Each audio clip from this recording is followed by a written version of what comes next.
Hello, everyone, and welcome back to the SoapyRao show. Today, I'm joined by an extremely interesting gentleman. He's a friend. He's someone I met a couple of years back. He's a mind coach. He's an entrepreneur, and he's got a lot of great stories to tell. And he's got a lot of stuff that can help you and help, a guarantee to help you, and it's also helped me. So, without any further delay, please welcome to the episode, Mr. Nimrod Mon Brokman. Hi, Mon. How are you? Thank you. And Hello. such a pleasure to catch up with you after a long lockdown. Yes. How are you, Sandeep? I'm I'm doing well, brother. missing seeing you. I know it feels like I think the last time we met, you were guiding me through this session, which was literally, I think, 2 days before I recorded my special, which feels like, ages ago. And I think it has been ages, 2020 Feb. That was when we met last. So how has it been for you? Because you're a very positive person, and I think that really rubs off when people meet you, and you sort of tend to keep your mind busy, and you have a lot of activities. You're doing a bunch of things. So let me just ask you, how have you been past 20 months? So past 20 months was incredible. Mm-hmm. Um, if I will start talking from our session, Mm. which I think I learned quite a lot from you, those sessions. Um, Yeah. uh, how to adapt. And I think the next 20 months, which we didn't prepare for them, were all about adaptation. It's so strange that you So taught me these things, right? I just wanted to add that you taught me these, and I want to talk about it in further sort of in depth later about this practice of letting go and this adapting to environments. But literally, we none of us knew this is going to hit us. It was around the corner because it was the first week of Feb when we met, and literally 6 weeks later we were in a lockdown, which just continued in some shape or form, and we're sitting here now, 2021 September. So it literally, I got tools from you and tips from you, which I didn't know I would need so desperately in a very, very near future, right? so yeah, this 20 months was we're all about adapting Mm, and accepting, I would say. yeah. Uh, I would might be sound a little bit extremist, but this is a little bit like a World War III, in a sense Mm, that everyone are involved, everyone economy, certainty, the day-to-day life got changed in a way. mm. Um, so I think when we look on the global situation, it's not only those who have more money resources Yeah. could manage it better. It was actually those who had, I would say, the life skills to be able to manage themselves with this uncertainty and unusual life. I think that's extremely true and important because it was indiscriminate in who it impacted, right? I mean, of course, the symptoms were more hard hitting to people who didn't have access to healthcare, etc. But every way that people took for granted at how they look at their lives and what they can say, okay, this is normal, this is what I can wake up to, everything that was entirely sort of thrown on its head. And but let me just, you obviously have lived in India for a few years. So this move for you, and in a time of a pandemic, how did you feel as someone who's not from here? You're from Israel, and of course, Israel had a very different approach to dealing with the pandemic. They have a very different economy, a very different society. So just to compare the two, how did it feel for you living here, being from Israel during a situation like this? Um, I must admit that I would say the first half, if we are calculating until now, Mm, there's still a way to go, but the first half, being in India were much more comfortable for me than being in Israel. mm. How I come? think first, uh, I think India, the country, had more knowledge of how to manage diseases Ah, like right, that. right. Um, I would say Israel is more equipped with war situation, Mm, but not pandemics like that. If I'm Right. not wrong, India needed to manage at least two or three more different diseases while managing the COVID pandemic. Yeah. So I think from a logistic perspective, for understanding from the the people on the streets that understand what's going on and how to manage things, I felt much more comfortable in India compared to my friends in Israel. So, in what way would you say comfortable? Like, of course, you mentioned that one is from a perspective of dealing with more frequent outbreaks of some disease or the other. But was did you sense a feeling of um, I mean, how do you say comfortable? I'm just trying to understand. Like, did you feel beyond a cultural point? Did you feel like you had, a community you could rely on, friends you could kind of count on, or did you just feel like the whole landscape, which is from government to individuals, was just much more conducive for you at this time? So I think it's a combination of um, an advanced logistics that India already had before that, which Oh, means okay, that interesting. personally, I didn't need to leave the house even before COVID to get all my groceries, all my food, everything that I need for my house, from my home. So n nothing really changed in my habits. Yeah, I'm sure that for others it might change, and yeah, they were used more to the local shops, to the unique places where they are buying the groceries and stuff like that. true. Um, but if I will compare it to Israel, it or many Western countries, I would say Mm, they rush into the supermarkets, they empty the shelves, yeah, they were the the hoarding. issues with supply. Yeah, Exactly. And in India, it was not like that. Again, I'm talking from my own personal perspective. yeah, It might be that others experience it slightly different, mm, but the shop could supply most of the products that needed, um, whatever needed to be closed, and yeah. whatever needed to be managed again in where I needed to move. When I compare it and discuss it with my friends, my life were much more comfortable in India. And I would include even three more friends that got stuck in my house, a Swedish friend and two Americans, Mm-hmm. that when they spoke with their families and with their friends back home, it sounded much more stressful, much more challenging to, to get the food they wanted, to manage the logistics they needed, Yeah. compared to our life here in India. That's such an interesting thing that, because of our density of population, and also I think the most important thing you highlighted is because we're constantly facing adversity in India, either on a daily basis with traffic or with not a very established practice of how things are, like you said, the super large departmental stores. But at the same time, because of our density, people are in close contact, which also can be a problem when it's spreading a disease or a virus. But we are able to adapt, and even shops, shopkeepers, shop owners, businesses are on the go, so they really know how to sort of quickly adapt to the situation and of course profit from it. But as a result, everyone is not really like taken aback for too long. They're like, I feel like from my experience living in America, it's such a people are they get so comfortable with certain things that to break out of that, it just shocks them and it takes a little longer. Yeah, yeah, yeah. And I think at the same time, um, personally, I just decided to do a shift in my mind, to Okay. say, okay, this is the new situation. It is Mm, what it is, and how do we managing ourselves? How do we manage the company? How do we keep on going with what we have?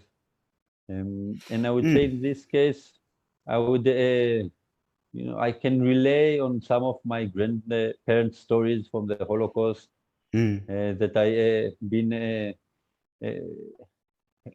I heard them so many times, and I read some of the stories about how do you find yourself in an unwanted situation, and it's your choice to be able to survive, to do the best in that situation, and to find the ways to manage it. So for me, it was Yeah. like a quick change. Okay, it is what it So is. Maybe it's a week, maybe it's 2 years, maybe I don't know. It doesn't matter. right. So that how do you prepare yourself for that? Because I think this is something I'd like to hear your story on this because I'd like to share mine after you tell me your the initial thing, right? This because you are quite involved with people when it comes to their mindset. So when, say, for instance, we want to just go back for to create that context for people, so you can just sort of take them through it. You're sitting there, you are okay, you're in a foreign country, but your daily life has not changed as much because you're doing things which you could do, maybe not going to the office or going and meeting clients, but you can work from home, you can meet them online, you can get your stuff delivered. But now there's a lockdown, there's a very limited chance of you visiting back home or leaving the country. Your entire sort of perspective is confined to your house and your home.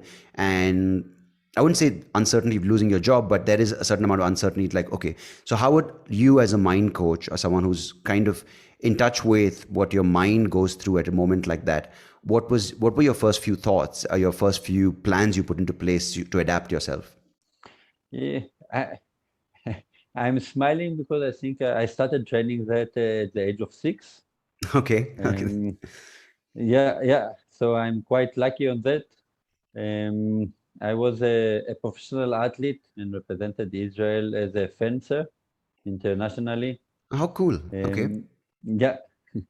That's So the this long was pointy a thing, right? Where you wear a mask. That's great. I didn't know that about you. I yes, didn't know you're yes, a yes, fencer. yes. Yeah. Yeah. That's really cool. Yeah. And I think this is it's an individual sport. And fortunately or unfortunately, I didn't have a great team or a great club. I Mm. needed to figure out things by myself. Mm. So, 12 years of my childhood went into figure out things for myself, how to train myself, how to improve myself, but at the same time, how to perform in crucial moments, Mm. how to cope with stressful situations, how to be able to be there in the money time. Um, and I would say that in a funny way, right after that, in Israel, military is compulsory. So I joined Mm. the Israeli Special Forces for another 4 years of doing operations behind enemy line, rescue soldiers from all type of scenarios. So you've been in And combat situations. yes, as well. Man, I just want to know, I don't know how you would sort of it when you're under fire, when you're in combat mode, if that's the right word, and now right now you're living as a civilian, and I know it's completely disconnected from what we just spoke about, the pandemic, but this is something which is when I read books about special force operations, I read about old wars, whether it's whether it was with horse and swords, or whether it's with guns and warships. It There's a certain kind of mindset you enter when you're in battle mode, right? When you're in a war situation, and can you ever recover from that? Because since you've seen both sides and you are working with the mind, what goes on? I mean, I know that it's a very deep question. It may not be just for a podcast to answer, but what goes on? Like, because it's the ultimate fear of human beings. And I remember you telling me something when I came for a session or a few sessions with you about preparing for the worst or something, right? So I think the magical word is mindset. Right. How do you choose and set your mind for those situations, knowing that you can go in and out? Mm.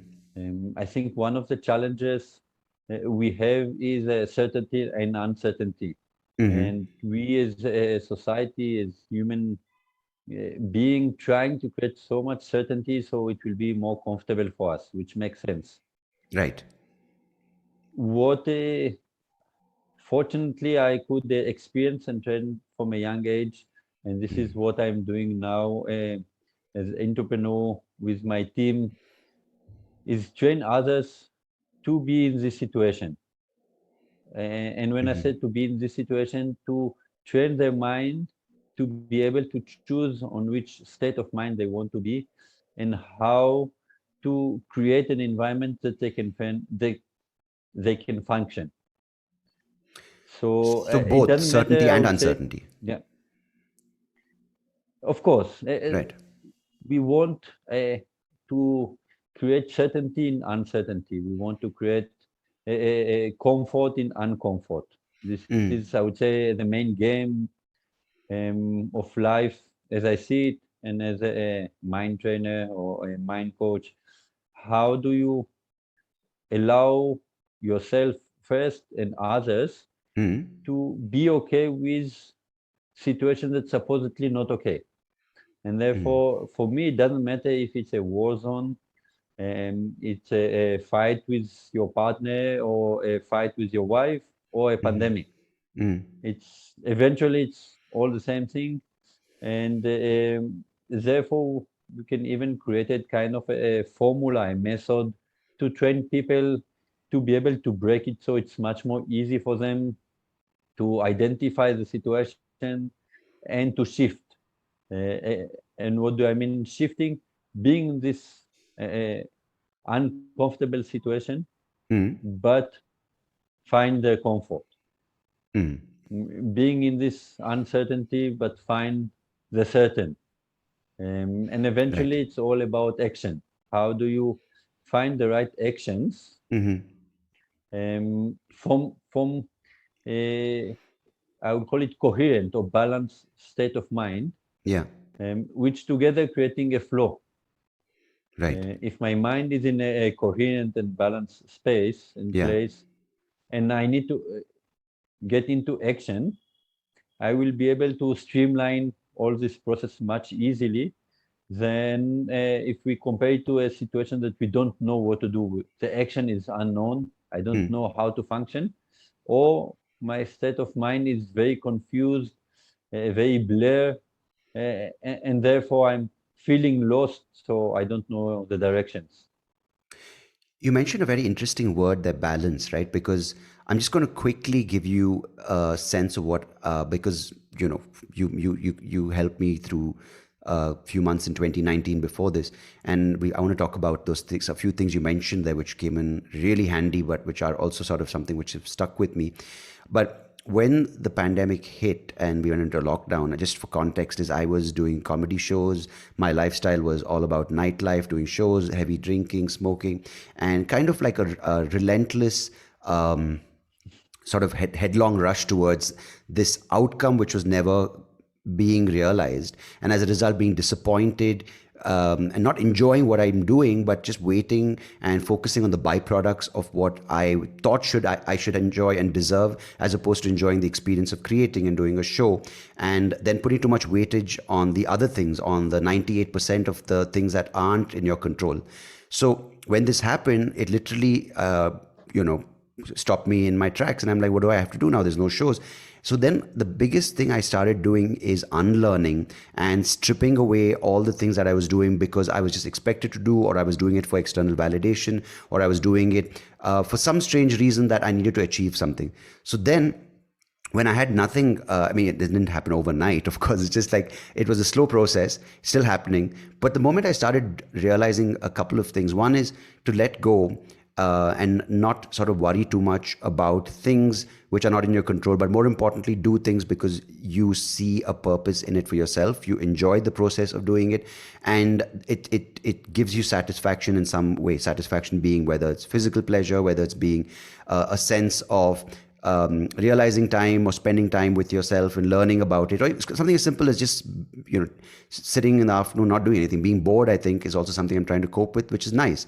But what I really then sort of started doing is saying, okay, I've done so many things now, and the fact that because I don't see myself in a certain light and don't value myself, there were so many things I did, these practices or these behaviors. And once I said, okay, no more of this, or at least I attempted to say no more of this, then I started taking things up, not for other people to say, oh my God, you're playing a song, it's amazing, or your joke is great. But I would start doing smaller things, right? Literally waking up early, which made me feel better. Doing things without publishing it, announcing it, without waiting for someone else to prompt me saying, shouldn't you exercise? You'll be fitter. And the reason I mentioned this is because it led up from the fact that I still do, and I went to a therapist who's great. But then I met you, and you did something which is very interesting. Is that you helped me deal with these two words, which is anxiety and depression, which is a big thing coming out of this pandemic. Is when I met you and I mentioned my entire history of my eye condition, all these patterns, the behaviors, my career, all these things. You kind of broke it down. You didn't really say, okay, let's look at how the comedy can be solved and how we can get you into a successful mode. How do we break your lifestyle down? We need to quit. You need to quit drinking right now. You need to this thing. I think you approach it from a very interesting way, and that's why I sort of gave a bit of context from 2020 to what we're talking about now. Is I think you told me one is this importance of letting go and not worrying too much of what might happen. Like for instance, you took the example of me walking, not being comfortable walking on a footpath, and you took me for 3 sessions to a park near your office, and a couple of times you grabbed my cane. In my head I'm going, what a cruel bastard, right? How can he do this to me? But you said, okay, I'm going to walk with your cane. You know for a fact that I'm not going to leave you stranded in the middle of the road. So now get over the fear that you're going to be run over. Beyond that, I'm going to look out for you. So it's okay if you fall. But just let go of that tension in your body, and that one small thing, like even from that to you making me do little exercises in the park and rolling over, just it seemed like a very sort of basic activity, but I can't tell you the amount of release I got from it. And those tips to the other very important thing which you told me, I'm just sort of surmising it, and there's a lot more you did, but something as simple as you saying there is only the elements, the ingredients that everyone receives are similar. The only thing that is different from one person to another is the perspective. How do they receive these things? So when you're aware of that, and those made sense to me rationally, but I started feeling it only in the past 10 months. So I just wanted to give you a sort of situational update, if you want, a sit rep, as they call it in the armed forces, to what you told me to how it sort of realized. So first of all, thanks for helping out. I need to thank you. I think the challenge is always to accept new things, and those who are willing to be open-minded and try new things and be open to these explorations can enjoy the benefits. Yeah. Um, But it's hard to see, so right, Mon? Like when you're looking at your clients, not all of them, but when you're in that, it's hard to see yourself out of it or see the change because you're so kind of bogged up in it, right? So, what would you tell someone who's so caught up in their own anxiety, they're caught up in their own moment so deeply? What would maybe be an initial tip? And I don't make this a session, but just maybe a basic tip. How do they take a step back if they're so immersed in their worries? as you mentioned, there are two important words. The first one is let go. Mm-hmm. The challenge with that, as you say, when we are so much into a situation that make us anxious and worried and uncomfortable, it's very difficult to accept this simple term of letting go because there's a reason why you are not letting go. Yeah. What makes the difference is perception.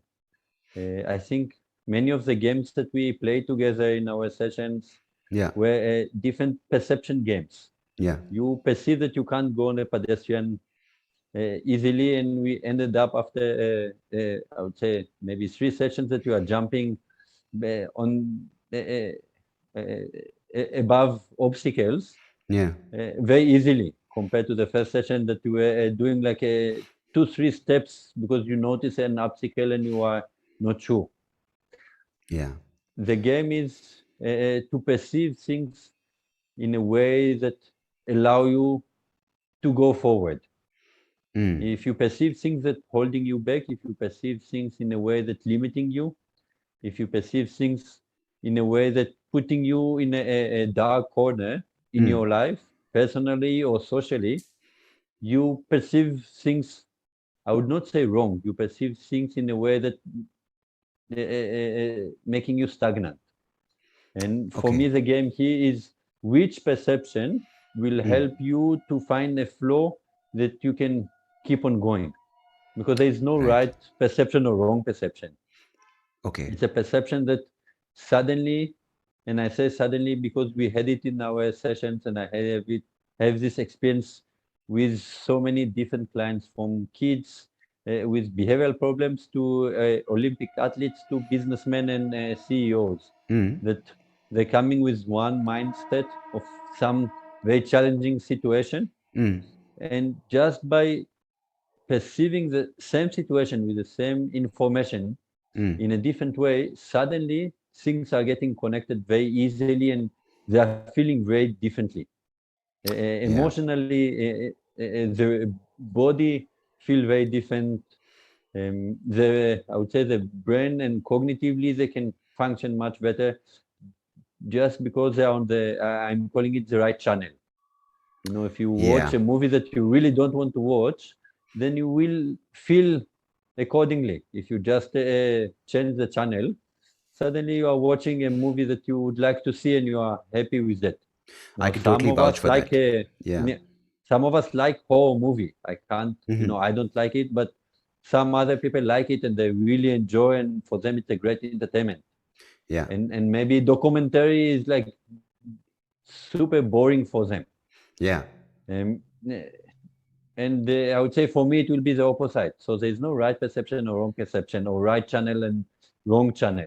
This is why Yeah. I'm also trying not to use, a positive and negative. Yeah, absolutely. I Is think that's a very true distinction, right? Because if you say good and bad, people want to identify with good, and I think that's another thing, right? It's a constant state of people being told nowadays that you have to be happy, you have to be positive, positive thinking, positive reinforcement. Well, it's great, but there's no just by nature of things, it's a cycle, right? You will be happy, you will be sad, you will be angry, you will be less angry, you will be rich, you will be poor, you will experience all of it. So you can't have an either or system. And I think that's a great distinction when you said it's not good or positive or negative. It's just how you receive it and how it helps you move in a certain direction. mm, exactly. If I will be even more clear for those who listening to us, the basics, the fundamentals of us as human being and as animals, we are like a threat detector. We are trying Mhm. to detect threats around us Right. using our senses, um, to identify what is healthy for me, Hmm. what is poison, what is good for me, what is bad for me, where Hmm. can I go, where I should not go. Hmm. Now, we as human, we complicated our life in a way that these threat detectors Hmm. are sometimes getting confused, or it's overwhelming. It's too much Yeah. cross information, um, Mm. especially nowadays with all the external stimulus from the Yeah. media and newspaper, and everything is so. Uh, each of us are so exposed. Yeah. It can be very confusing for that system. And in Mm. this case, the threat system is actually keep on shouting, keep on detecting things, Yeah. and telling us, oh, there's a problem, there's a problem, there's a problem. So you're on edge, if that's the right word, all the time, right? You are feeling threatened all the time. Threatened, right? For me, being on the edge is a more positive thing. I like Okay. people. I like taking people and myself to the edge, Right. as Right. we did together. Yeah. Yeah. I must tell the audience that one of my favorite exercise was that I was pretending blind with a stick, Yeah. and Sandeep took me around the park, and people around us were freaking out. What's going on with the situation? Make no sense. Yeah. It was the blind leading the pretending to be blind. Yeah. Yeah, that was Eh, crazy. Some of to, the times I'm like, do I really want to come back for a next session? But at the end of it, I would be like, I want to come back because it's it's um it's a very unconventional approach, right? You expect, like, even in a session which you're going for, there is some expectation. You expect a certain approach by a certain therapist going, okay, you have to sit on a couch and talk out loud, think about your problems, state them out. But we did that the first time, and second time you're like, okay, you ready to go? I'm like, wait a second, there was no outdoor activities listed in this session. So I was like, but one second, where, why? But are you? I was literally like, don't do this to me, which was crazy. Like, and this was a time where my anxiety was so bad, like getting into the car and coming to a building outside my home was very nerve-wracking. I was like, oh my god, will there be someone there to help me? Will I find my way up the stairs? Will I get stuck in the elevator? Or what's going on? And I get to your place finally. I'm like, whew, okay, now I'm finally familiar with this office layout. I know Mon's office. I know people around here. Someone will help me. The moment I got comfortable with that, you're like, oh, we're going to the park. I'm like, dude. That's This is exactly, the what me and my team are trying to create with our clients, with the groups, with our workshops, with corporates, with whoever is willing to grasp these experiences, Mhm. is to help them understand and detect how much the threat system is shouting too early, Right. and how they can confuse this threat system Mhm. in one way, but in the other way, actually helping themselves to understand that it's shouting unnecessarily. Yeah. And then, and I would say in this point, this is the let go, which makes sense, because then Yeah. you understand, okay, my mind is shouting that, my body is feeling that, but actually, if I will just try and do that, Mm. I see that there's nothing there that I should be threatened of. Yeah. And then the whole system, from the mind to the nerve system to the whole physiology, learning a new homeostasis, a new balance, saying, Yeah. okay, this is actually not so bad, this is actually Yeah, there's a okay, rewiring this that is takes actually, place. I'm Yeah. exactly, but we can't rewire ourselves in comfortable situations. And No, this is one no. of the things that I learned, um, I would say, with lots of pain through my military training, Right. as I How is came that like? very Can you give me an disciplined. example, like being on the front line behind enemy lines? Like, can you just give maybe, I don't know what you can divulge, what you can't, but just maybe an anecdote, maybe an incident under fire. Just what are you feeling at that time? Eh, there are two things: what you want to feel and what you are feeling. Yeah. And the best thing is the same. Okay. Um, Okay. for me, again, personally, it was very clear that I'm when I'm crossing the enemy line, there is a very a clear mission. Mm-hmm. But in my case, it was lots of uncertainty Mm-hmm. as part of our mission, where search and rescue, Right. um, using helicopters. We never knew exactly what are we going for. Mm. Okay. We So the we mission knew itself was unclear. very Okay. exactly Mm. the mission was to take soldiers out. Yeah. Yeah. But sometimes we'll get information about two, and eventually we will end up with seven. Mm. Sometimes we'll say, okay, these guys, there are two severely injured, and there Yeah. are three more that are very having light injuries, but still they need to get out. And then we are landing, and we find a totally new scenario. It's a So, constantly so I changing landscape, right? exactly. So I Yeah. think this is where I was fortunate to be trained, I would say, by the best people to be ready for uncertainty, to enjoy, and I would say even to get excited of jumping into these uncertain situations and missions or Yeah. operations. One of the most craziest ones was an operation that we were not supposed to take. A different team were supposed to take. Some issue were uh, happened in that team, and instead of that, they asked my team to quickly go. So Right. all the equipment was messed up. We got the information very late. We were not sure what's going on.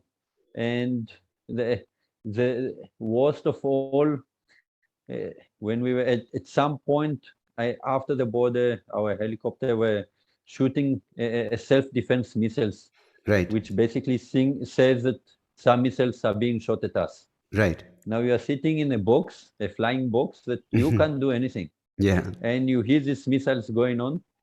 And, after a few weeks of constant operations, the news are full with situations that happen and mistakes and problems.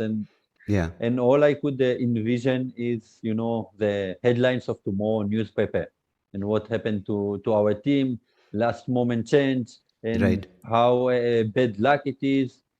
And I must say that in that point of time, I could see a very clear junction. Mm. Or I'm going to one side, which I'm getting confused, getting nervous, getting anxious about what might happen to me, Yeah. or I'm choosing to take a very clear direction, saying, this is the situation. Mm. Whatever is going to happen now, I'm being trained to manage it. I have the Mm. skills. My Right. team can do it. And as a commander, I will be very clear with my instructions Mm. and being sure that at the moment we are going to land, we will be facing more surprises, which actually happened Mm. because we couldn't find the team and we didn't have much time to stay on the ground waiting for them. So we needed to quickly run and find them. Again, we had much more operators jumping into our helicopter injured than we Right. expected. Um, and it was from one hand, it was a total chaos, Yeah. but with this junction of decision, uh, feeling comfortable in this discomfort, Mm. finding the clarity in this very vague and unclear situation, Mm. helped me and my team to take a very clear decisions, including giving supply to the team that left Yeah. in on the ground, taking all the injuries with us, organize Mm. them perfectly, and being able to manage the whole situation clean and cut. So I Man. think when Yeah. you ask about the experience, for me is this moment of, okay, I'm entering into this uh, uncertain zone, but I'm very certain. And Right. I think this is Yeah. what I'm trying to bring into uh, my today work, and this is what my team, keep on talking with everyone. You need to You know, trust yourself. It's all about you trusting yourself trusting yourself. and And letting if go, you I think. find Yeah. something that Yeah. you, so this is correct. You let go of the things that are confusing you. You are letting go of the thing that making you heavy. You let go of the thing that making you doubt yourself, Mm. and you found and you want to find the trust, the self trust that you Yeah. know that you can do it with an open mind, that if there are some missing skills, you are willing to learn them, Yeah. to expand your abilities and go for that. Very important thing. I think we came to this. We arrived at this sort of thought process. I mean, I think you've helped me, and all the various resources that I've um, I've had access to. For instance, the constant, and I use myself as an example, and I don't mean to talk only about my story, but when you are only looking, and you mentioned this, when you're in that state of mind, the perspective, whatever you want to call it, where you're looking at receiving all the ingredients in a way where you feel, you don't look at it with an outlook which is beneficial, which can move you forward, which can help you flow, but you kind of you use all of that instead to kind of add on the burden to yourself, saying, oh, look at my lot in life, why are things not working out? It's the exact thing for me. The shift was, I used to always look at going, why can't I see? Why did my eyes go bad? Why is my life so screwed? Why am I not getting a break? That was my narrative, right? Focusing on what I'd lost. But since we met, and since 2020, 2021, the outlook, the slow shift has happened, and it's happening and continues to happen. And it's a beautiful thing to experience. Is I am focusing not on what I lost, but how can I live life, I wouldn't say to the fullest potential, but eventually, hopefully, how can I live my life with what I have? And just that change is immensely reassuring, and it's quite powerful in itself. Yeah, and you can't see my skin, but all of it got goosebumps. Um, because this is, I would say, one of the things that make me personally is the most excited when I see others able to not just say it, but I would say execute it and live life like that. And one of the best examples, like you, is all the Paralympic athletes that just, finish the Paralympic Games. Yeah, And I watched both, and I must say that it doesn't matter how great are the greatest of the athletes. yeah, When you see the Paralympic athletes, you understand that each of them done so much more mm. than any other human being. They're The truly ability amazing. to find Yeah, to say, okay, I can function only 30%. yeah, And but this 30% is my 100, and I'm going full yeah, on with that. And you know, it doesn't matter if it's only the hand is moving yeah, or the whole body or maybe some cognitive issues yeah, or whatever it is, physical challenges, this motivation to go with what we have, I mm. think this is the most powerful tool we as human can create for ourselves. It's truly remarkable what they've achieved. It's fantastic, just to hear the stories of people, finding their, I'd say finding even that courage every day to do it is tremendous. Exactly. Yeah, And this is what I don't necessarily talking about the end result, yeah, reaching to the Olympics and getting and winning a medal. yeah, Is waking every morning knowing that maybe you can't leave your bed alone and you need to call someone. yeah. You maybe knowing that you can't go for the toilet by yourself, No, knowing that is that the you hard might part. not That is able the, to dress yourself yeah, and still going for that m- mercilessly, no, yeah. fearlessly, just keep on going. And I think each of us can do that. You don't need to be a Paralympic.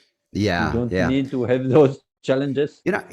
Actually, I wanted to talk about that. When in a day and age where we hear the word anxious and depressed and PTSD, and people are so screwed, and at least their like mental health illness has become one of the biggest. It's a pandemic in itself. And as you mentioned a few minutes back, the exposure to all these influences, social media, etc., foods and whatever. Um, how, like, see, for someone like you, you've trained Paralympic athletes, you've been in situations of combat, you've seen the worst of human nature, you've seen the best of human nature, and when you come back to society and you see civilians, and of course I'm in no way undermining anyone's issue, saying it's to belittle it or saying it's not important, but when you say, for instance, are dealing with a person who's recovering from a combat situation, and you're trying to get them to get to this framework to function in a certain channel, and the next thing you meet, just to give an example, I'm not saying this is true, but a whiny CEO saying, but nobody likes me, nobody respects me. How do you how do you treat them with the same I wouldn't say seriousness, but how do you in your mind say, okay, both need the same amount of attention, I'm going to approach them as independent problems? Because it's very, someone like me be like, dude, you know what, go home, have a cup of coffee and sleep because you're irritating me, right? How do you not do that? Like, how do you not trivialize a problem? Because it seems one day you're sitting and you've seen the hardest case you've dealt with, by someone who's lost both their legs, and now you're training them for something which is the biggest event of their life, and next thing you have a person going, but I don't get enough attention on social media. Like, I'm just throwing it out there, I'm not saying these are real cases, but how do you reconfigure yourself? To be honest, and I'm very honest, each of us have his own way to perceive life, and Mm-hmm. I can't judge that. Yeah. I'm not allowed to judge that. Mm-hmm. Rich people have rich problem. Yeah. people. Yeah. Poor people have poor people problem. Yeah. There is no any difference, Mm-hmm. in my opinion. Yeah. It it's a perception that matter. Mm-hmm. And if one perceives that he doesn't have enough followers, or his mother said something to him, or his father doesn't give him enough money, Mm-hmm. all of those things for me is exactly the same. Like someone will tell me, listen, I can't dress myself, and every time I need to go for the toilet, someone need to come with me, and it's very frustrating. Mm-hmm. There is no any difference for me. It's all about, okay, this is perception A, this is how Mm-hmm. you perceive your reality. Mm-hmm. And now the question is, what are you willing to do with that? Right. Are you willing to challenge yourself and change it, or are you choosing to keep on whining on that? Mm. And then it doesn't matter again if it's meeting someone like you, or meeting an Olympic athlete, Mm-hmm. or a businessman, or kids Mm-hmm. with behavioral issues. I think For what you're me, saying is true empathy. yeah. It's true empathy. Mm, Maybe it's a word overused, but from what I'm hearing you say, it's nice if people can be like that, because then you're not putting judgment. I mean, of course, as you said, what they do with it is the decision they take. But what you just said now is you don't brush everyone with the same strokes, saying, okay, everyone is supposed to be like this. You're giving them the chance to sort of say, okay, despite your lot in life, you have, I mean, I would say entitled to it, but you do have your certain set of problems, right? so I would say that empathy is a correct one. Mm-hmm. Also, I would say, being objective, and more than everything is respect others' Right. perspectives. Mm. Um, I don't I, think we I have much of wasn't that. like that. Yeah. You're right. I wasn't like that as a child, Mm. and definitely not as an athlete. Mm. Um, but I think this is one of the things that I chose to train myself, um, mostly for my own health and wealth. At Right. the moment, me personally can say, okay, this is others' perspectives, and Mm-hmm. this is how they see life, because of the genetics, because of the life scenarios. Just recently, I volunteered in Israel Mm-hmm. with ex-military guys that having PTSD, and you hear the stories. And, every session with them were something that you can't believe how they're still functioning in life. Mm. um, as well as listening to businessmen that complaining they don't have enough money. Yeah. And then you're like, how does it make sense? But Yeah. again, it's not. I don't want to put their perception in my Mm. reality. And for me, this Yeah. is the best way to maintain my, I would say, mental life, my health, and this is my training, which I'm wishing and working with others to help them understand that each of us is a unique person and have his Mm. own perception. And if we can understand that, and we can work on our own perception, then it doesn't matter what's going on around us. We'll Mm. be able to fit, adjust, adapt, and grow in that situation. I don't think I don't think that people appreciate the importance of perception. I think you said it perfectly. That that's the only way that you can adjust and live is how you manage your perception, right? And I really like that line. You can't put their perception on your reality. That's a really cool line. But I think you're doing amazing work. I think personally, I've benefited from working with you, and definitely calling you a friend, and benefited from knowing you. And if people want to reach out to you? Is there a website? Is there a way they can get in touch with your team and you? So via the social media, they can find us on the Behavioral Foresight. We Behavioral also have foresight. a, a website for that. That Mm-hmm. again, they can just write Behavioral Foresight. Mm-hmm. I'm also partnered in another company called PhD, Mm-hmm. Potential Health Development, which working on nutrition. And why I'm speaking about it now, because we found the connection between the gut health and the mental health, Mm-hmm. which especially for nowadays, it's super crucial. So we can people can find my team also via the social media of PhD, Potential Health Development, Mm-hmm. and through these two companies, they can reach out to us, and we will promise to do our best to take care of the overall health and performance.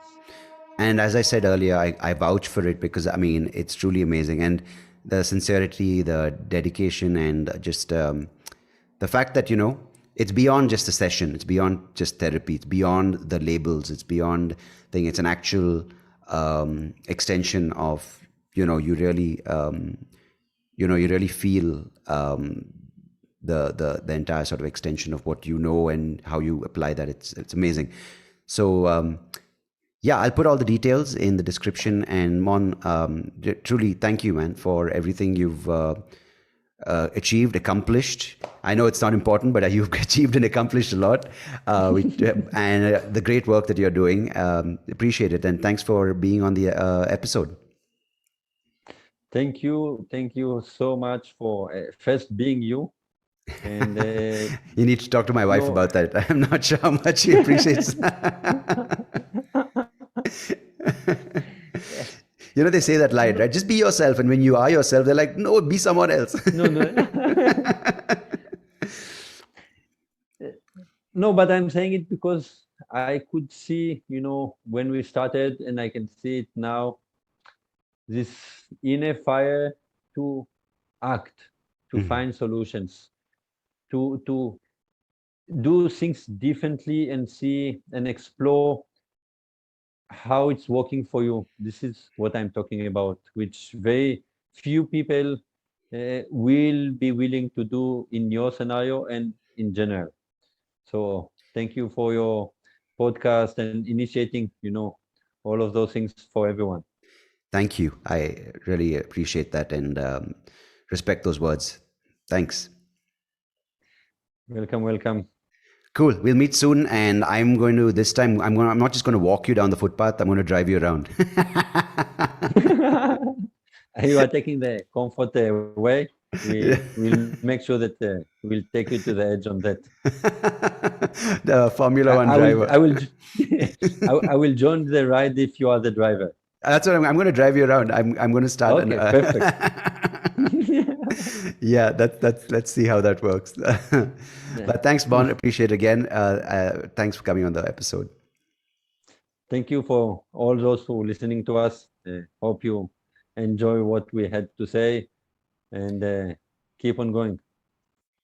Cheers. Cheers.